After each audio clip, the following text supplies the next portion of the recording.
todos nosotros para la Sociedad Venezolana de Endoscopia Digestiva. Un verdadero honor contar con el doctor Andrés Gelruth. Andrés es médico cirujano graduado de la Universidad Central de Venezuela, es gastroenterólogo y pancreatólogo clínico e intervencionista. Una especialidad que muchas personas le sacan el cuerpo, pero Andrés decidió darle directamente a eso, ¿no? Él se desempeña en el Gastro Health de Miami, en Florida, Estados Unidos.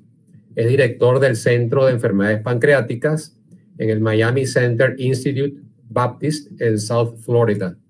Entonces, bueno, Andrés, para nosotros un verdadero honor y un verdadero gusto tenerte nuevamente con nosotros. Creo que podemos iniciar entonces. Gracias, Víctor, y gracias por la presentación.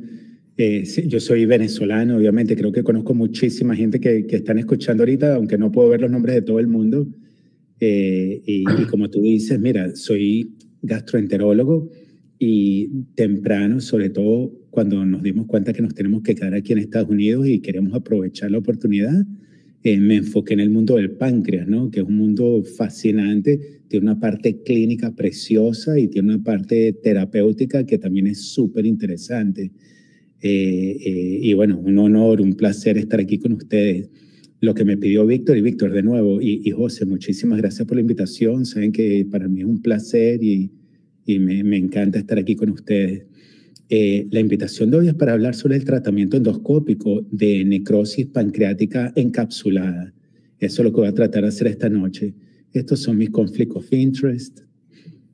Y la charla la estoy dividiendo en lo que es terminología, cuál es el tiempo y la preparación que se necesita para el drenaje, los equipos que estamos utilizando para drenar a estos pacientes. Y lo que decidí hacer es hablar de controversias y lo que tenemos publicado hoy en día para tratar de tener una mejor idea de qué es lo que hay que hacer. Voy a hablar también un poco de complicaciones y voy a tratar también de dejar un espacio después para hacer preguntas y respuestas.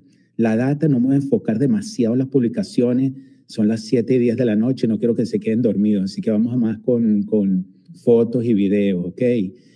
Oye, uno no puede hablar de World of Necrosis sin hablar de los diferentes tipos de tratamientos que hay. Obviamente nosotros somos endoscopistas, hoy voy a estar hablando del tratamiento endoscópico. Acuérdense que también un tratamiento percutáneo solamente es súper raro que se haga, porque tiene muchas complicaciones, el site del drainage duele, muchas veces se forman fístulas. Yo he visto un montón de estas fístulas. Lo que sí les puedo decir es que muchas veces cuando hay colecciones gigantes, esas colecciones que comienzan en el páncreas y se van hasta abajo, hasta la pelvis, muchísimas veces hacemos lo que se llama hybrid approach, el approach híbrido. ¿Qué es lo que quiere decir? Nos estamos metiendo Axios, pero también estamos metiendo varios percutaneous drains para usarlo como drenaje. Entonces estamos metiendo líquido 10, 15, 20, 100 cc cada 4 o 6 horas para drenar, ¿me entiendes? De nuevo, estoy hablando cuando tienen colecciones muy grandes. Y mira, me atrevo a decirle que cada otro mes estamos haciendo esto, porque a veces las pancreatitis son tan severas que uno ve necrosis que se va hasta abajo, hasta las pelvis. Está el Video Assisted Retroperitoneal Debridement, lo que se llama en inglés VARD. Eso simplemente lo que es, y lo ven en las publicaciones de New England Journal, es que cuando hay drenajes percutáneos, los cirujanos se pueden meter a través de literalmente el tracto que hizo el catéter para hacer debridar de esa manera. Está el Sinus Tract Endoscopy, esto lo hacen los cirujanos con unos endoscopios pequeñitos. Está la Laparoscopic Surgery, hay unos cirujanos que son mínimamente invasivos, sobre todo cuando tienen una ubicación bien fácil para ellos. Literalmente se meten percutáneamente, atraviesan el estómago y hacen una necrosectomía preciosa. Hay unos papers que han publicado en los últimos 2, 3, 4 años y la data se ve fenomenal. Entonces, simplemente estoy hablando de esto, pero son diferentes opciones, no nada más endoscópico.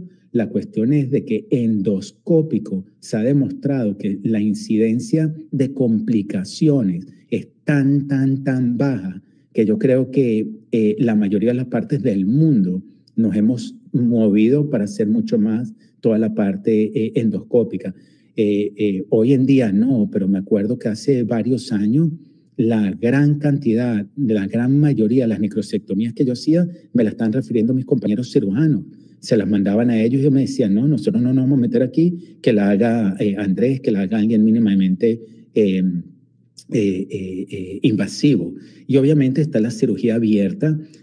Yo creo que yo vi una cirugía abierta hace como 6, 7 años, recién mudado para acá, y no he vuelto a ver ninguna. Cuando vivía en Chicago y en Pittsburgh, mira, me acuerdo de repente una vez cada Blue Moon, como decimos en inglés, que uno iba a ver algo open.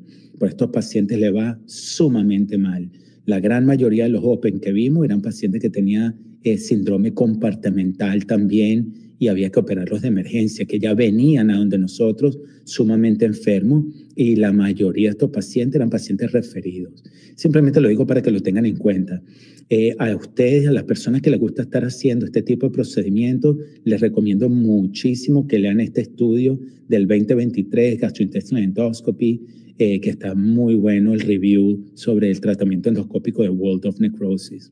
Entonces, lo que quería hacer esta noche era dividir todo lo que son controversias de World of Necrosis, cómo tratarlo, etcétera, simplemente para después tener una apertura y poder hablar y hacer preguntas y respuestas, sobre todo ustedes que lo están haciendo, ¿no? Que mientras más lo hacen, más preguntas surgen. Entonces, comenzamos con el punto, bueno, déjame leerla rapidito. Primero vamos a comenzar clarificando qué es World of Necrosis. Vamos a hablar cuáles son las mejores imágenes para ver dónde hay necrosis. Esto es importantísimo, ya lo voy a decir porque cuánto sólido versus líquido tiene que haber para decir qué es World of Necrosis. Ya lo voy a mostrar unos minutos. ¿Cuál es el mejor timing para hacerlo? ¿Cuál es la preparación que tenemos que hacer? ¿Cuáles son los tools, las técnicas que tenemos para hacer esta terapia endoscópica? ¿Cuándo sacamos los stent de metal? Yo voy a estar hablando nada más de los axios, los Lumina Pulsing Metal Stent, porque es lo único que tenemos FDA approved acá. Pero ustedes de repente en Venezuela tienen otros y me imagino que podemos extrapolar la información. Lo otro que les quiero dejar bien claro es que hoy en día estamos dejando los stents de plástico por mucho tiempo. La mayoría se caen solos, se quedan ahí por años para mantener una fístula entre el páncreas y la colección y el estómago, el duodeno, dependiendo de dónde hayan drenado, para evitar que haya reacumulación del quiste o del pseudoquiste. Y otra cosa que no voy a hablar hoy, pero hay que mencionarlo, es que hay un montón de cosas más que no vamos a estar hablando hoy que son sumamente importantes. Por ejemplo, sabemos que aproximadamente el 50% de los pacientes que le hacemos necrosectomías, después le va a dar diabetes tipo 3, diabetes pancreatogénica. Y es importante saberlo porque hay que chequearle mínimo anualmente a estos pacientes una hemoglobina 1C para estar seguro que no tengan diabetes. Y la foto que ven en el cuadrante inferior derecho es Exocrine Pancreatic Insufficiency. Son uno de mis pacientes que pueden ver la caca, las heces y pueden ver las goticas de grasa. Y también es aproximadamente un 40-50% de estos pacientes cuando les hacemos endoterapias porque tienen mucha necrosis que les va a dar insuficiencia pancreática. No voy a hablar de eso hoy, con gusto en un par de meses hablo sobre eso en una de estas reuniones, pero quiero que lo tengan muy, muy presente porque da lástima tener un tratamiento así, que todo salga excelentemente bien, el paciente se recupere y que después venga con una crisis diabética porque nadie pensó en eso. O que el paciente comience a perder peso, gas, bloating, maldigestión, etcétera, y nadie piensa, sobre todo como gastroenterólogos, en que pueda tener insuficiencia exocrina. Entonces, vamos a comenzar con la definición, y esto es una manera que siempre me gusta hablar de esto, porque quiero estar seguro que nos estemos comunicando con las palabras correctas. Entonces, la primera cosa es acute pancreatitis, la primera definición.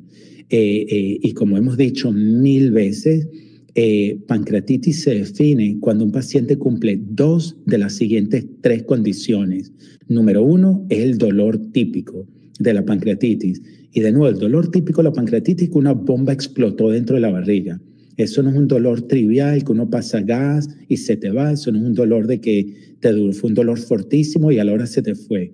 No. Esto es un paciente que se le explotó una bomba en la barriga y están viniendo en el abdomen. Están viniendo porque el dolor persiste. Y le está dando náusea, vómito, ese dolor no se va. Entonces, número 1 es el dolor. Número 2, y esto puede ser en cualquier orden, que la amilasa y la lipasa y o lipasa estén elevadas más de 3 veces el upper limit of normal. Con estas dos nada más estamos haciendo la gran mayoría de los diagnósticos. Otra opción también, que sería el número 3, es cualquier tipo de imagen que muestre inflamación pancreática. De nuevo, 2 de los 3 es diagnóstico. Tenemos pancreatitis aguda, es un paciente que le da una pancreatitis y más nunca en la vida le vuelve a dar pancreatitis. Tenemos aguda recurrente, es un paciente que le da una pancreatitis aguda, se recupera completamente y después le da otro episodio o más. De nuevo, documentado con el criterio que hablamos antes. Y tienes pancreatitis crónica, que es un paciente que ha tenido tantas pancreatitis o tantos episodios de pancreatitis o que puede tener alguna mutación genética, entre otras, y la primera manifestación es un páncreas fibrosado, con dolor, diabetes, insuficiencia exocrina, etc. Esto ya es un páncreas que ya pasó el point of no return y es un páncreas que está dañado. Entonces, esos son los 3 términos que usamos cuando estamos hablando de pancreatitis: aguda, recurrente y crónica. Acuérdense que la mayoría, el 80% de las pancreatitis agudas son edematosas, lo que quiere decir que estos pacientes le dan una pancreatitis, se mejoran y más nunca lo vuelves a ver y se van a la casa. La mayoría de estos pacientes son por alcohol o por piedras biliares. Acuérdense también de hipertrigliceridemia, que de hecho con mucho gusto hay una charla de esto, que es algo que estoy haciendo mucho en los últimos años.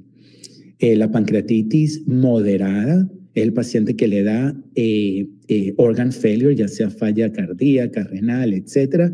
Y a los 2-3 días se recuperan, o renal, y severa, que es el porcentaje más pequeño, es cuando tienen organ failure, que es persistente. Y estos son los pacientes que se pueden morir. De todos los pacientes, aproximadamente el 25% les puede dar pancreatitis necrotizante. Y ya vamos a hablar de eso, de cómo definirlo. Esto es un paper que me encanta hablar, que me encanta mostrarlo, porque creo que cuando Tim Gardner publicó esto, se quedó bien clasificado, bien definido los diferentes tipos. Cuando el paciente viene al hospital, va a tener una pancreatitis aguda o una pancreatitis acute necrotic collection. ¿Qué quiere decir esto? Y ya lo voy a mostrar en unos segundos. Es un paciente que está llegando a la emergencia, es un paciente que está enfermo acutely, es cuando ellos vienen a donde nosotros. Después de un par de semanas y el número que se consiguió, que es más en el consenso, que es el que más vemos, que es para que se encapsule la colección, ya sea de líquido, que va a ser un pseudoquiste, o ya sea una colección con mucho tejido necrótico, que va a ser lo que se llama walled off necrosis, ocurren aproximadamente 4 semanas. Puede ser un poquito menos, generalmente a las 4 semanas ya tiene una buena cápsula. Entonces, ¿qué quiero yo hablar? No sé si se ve mi cursor, pero aquí estoy mostrando un acute fluid collection. Este es un paciente que viene a la emergencia con pancreatitis aguda. Pueden ver alrededor del páncreas cómo hay edema, cómo hay líquido. Pero lo que diferencia la parte de acute fluid collection con acute